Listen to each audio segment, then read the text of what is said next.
এই পৃথিবী হচ্ছে বড় স্বার্থপর, কেমন জানো ও মা?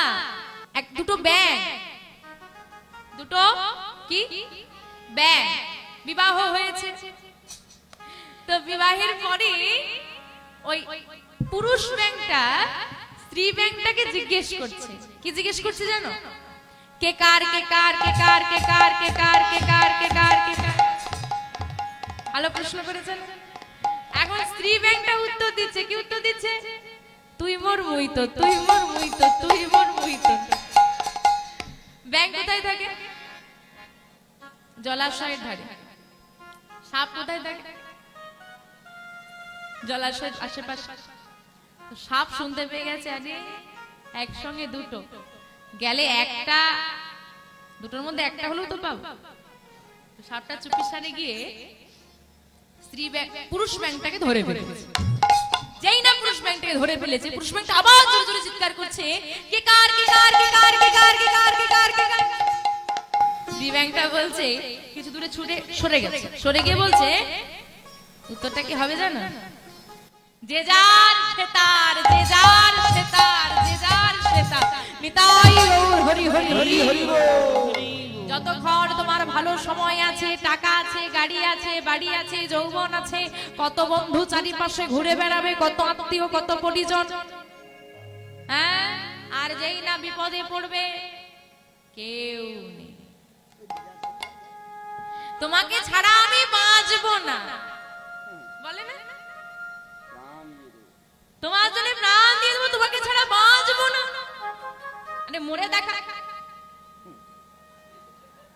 তুই মর, যদি বেঁচে যাস আমি তো, না হলে তুই ভগবান। কেউ কারো নয় মা। যেদিন এই পৃথিবী ছেড়ে আমরা যাব, আমাদেরকে একাকেই যেতে হবে।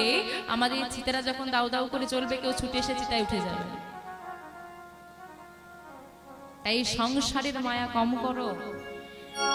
যাদের হাত ধরলে, অদ্ভুত একটা বিষয়, আপনি পিতার হাত ধরেছিলেন, সে হাত ছেড়ে চলে গেল।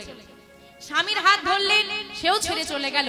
আর পুত্রের হাত ধরার কথা বললেন না, সেটা ধরতেই চায়, সে অন্য কারো হাত ধরতে চায়, সে বাবা মায়ের হাত ধরতে চায়।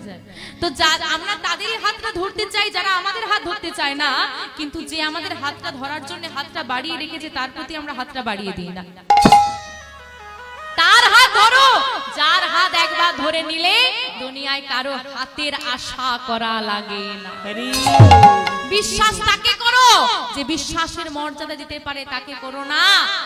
যার নিজেরই জীবনের গ্যারান্টি নেই, সে আর তোমাকে কিসের গ্যারান্টি দেবে?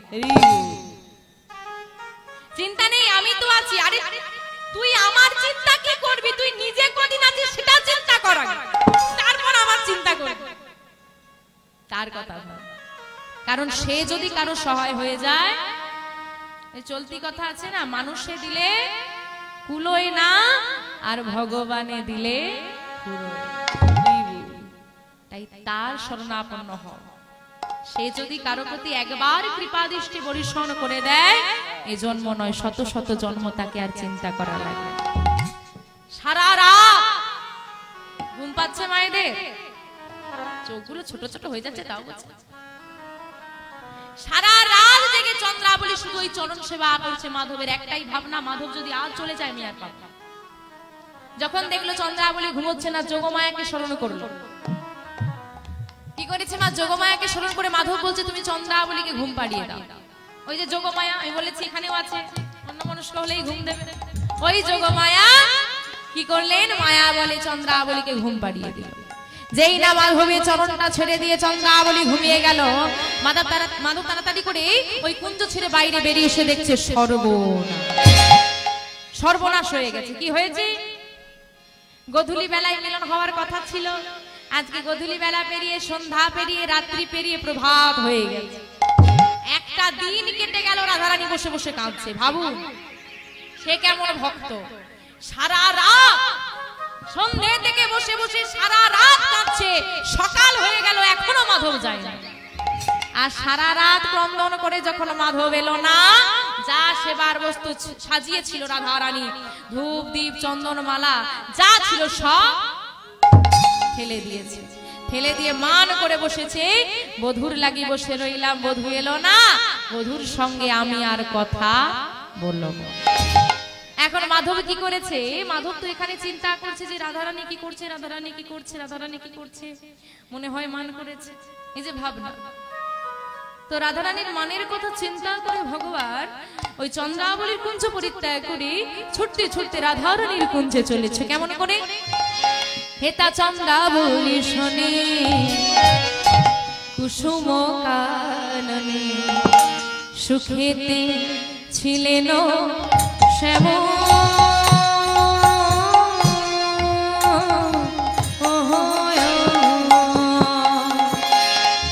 হেতা চন্দ্রাবলী শোনে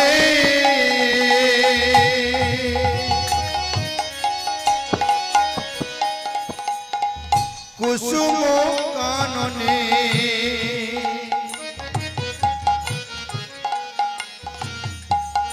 সুখেতে ছিলেন শ্যাম,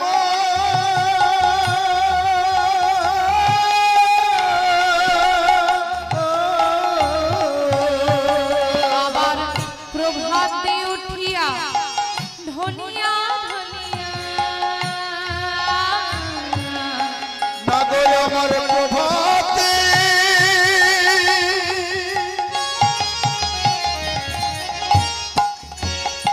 উঠিয়া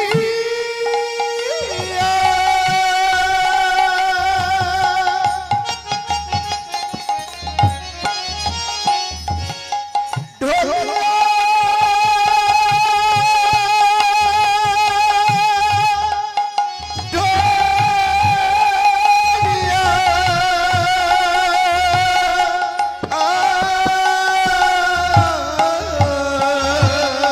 চলিল রাধার ধাম, মরি চলিল রাধার ধাম। নগর আমার প্রভাতে উঠিয়া ওই না ঢোলিয়া ঢোলিয়া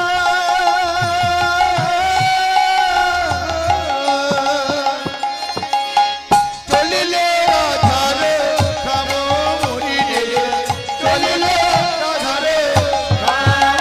শ্যামনগরে আমার চলেছে গো, শ্যামনগর আমার চলেছে রে, নগরে আমার চলেছে গো, শ্যামনগর আমার চলেছে গো, বৃন্দাবনের পথ আলো করে, শ্যামনগর আমার চলেছে গো, বৃন্দাবনের পথ আলো করে, নাগর আমার চলেছে গো, রাধারানীর কুঞ্জ পানে, আমার চলেছে রাধারানীর কুঞ্জ পানে, নাগর আমার চলেছে, আজ যুগল মিলন হবে বলে, নাগর আমার চলেছে, ওই না হরি হরি হরি বলে, হরি হরি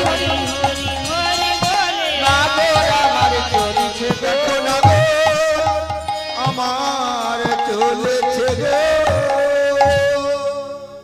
শ্যামনগর ছুটতে ছুটতে সে রাধারানীর কুঞ্জে যেই না প্রবেশ করবে, রাধারানীর সখীরা ওই দ্বার ঘিরে দাঁড়িয়েছে। দাঁড়াও, কোথায় যাচ্ছ? কেন? বিনোদিনীর কাছে? না না, বিনোদিনী মান করেছে তোমাকে যেতে দেওয়া যাবে না, বিনোদিনী মান করেছে তোমার সঙ্গে কথা বলবে না। আচ্ছা একবার প্রবেশ তো করতে দাও, তারপরে দেখছি কথা বলে কিনা। বলছে না, প্রবেশ করতে দেব না, তোমার কাছে আমাদের প্রশ্ন আছে, আমাদের প্রশ্নের উত্তর দিয়ে উত্তীর্ণ হতে পারলে তবে প্রবেশ করতে দেবে। তা কি প্রশ্ন? অমাধব বলো বলো বলো, তোমার পরনে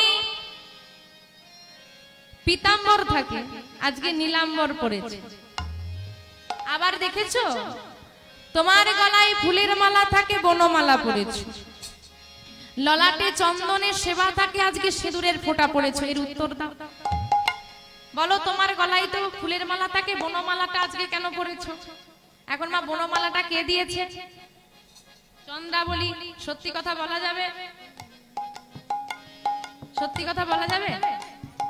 বলা যাবে না। আমার সত্যি বলা যাবে? বলা যাবে না। তাহলে কি করতে হবে?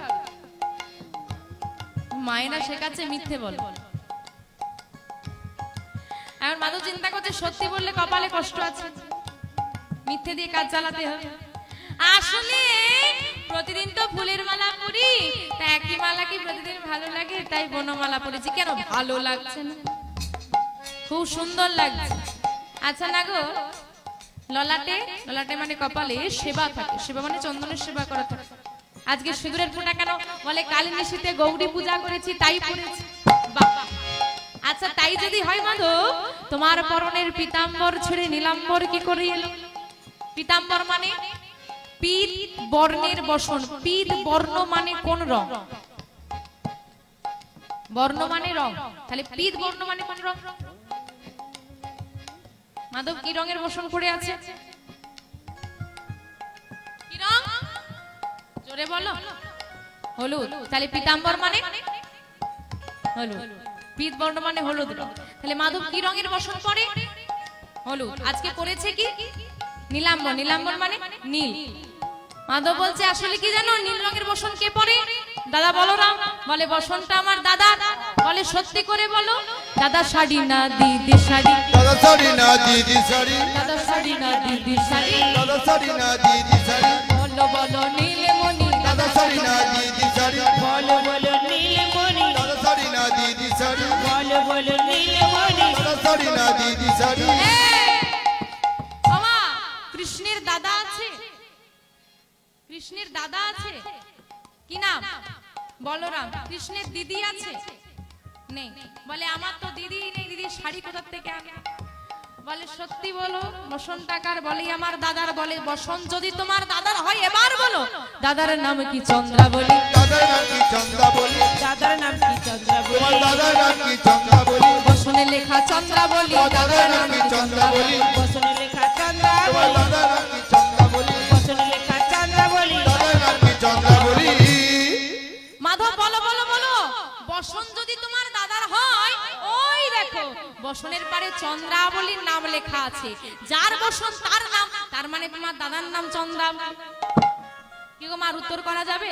নতমস্তকে গোবিন্দ আমার দাঁড়িয়ে আছে আর বলছে ক্ষমা করে দাও। সখীরা একে অপরকে ডাকছে আর বলছে দেখ দেখ দেখ দেখ, নাগর আমার হার মেনেছে, নাগর আমার হার মেনেছে, নাগর আমার হার দেখো নাগর আমার হার মেনেছে, উত্তর প্রতি উত্তর দিতে, নাগর আমার হার মেনেছে, উত্তর প্রতি উত্তর দিতে, নাগর আমার হার মেনেছে, উত্তর প্রতি উত্তর দিতে। নাগর আমার হার মেনেছে।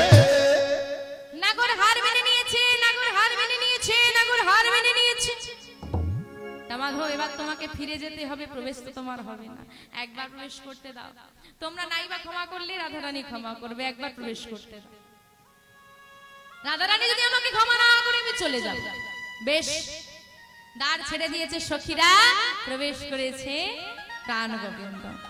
আর প্রাণ গোবিন্দ প্রবেশ করে দেখছে রাধারানী মান করে বসে আছে। কেমন করে?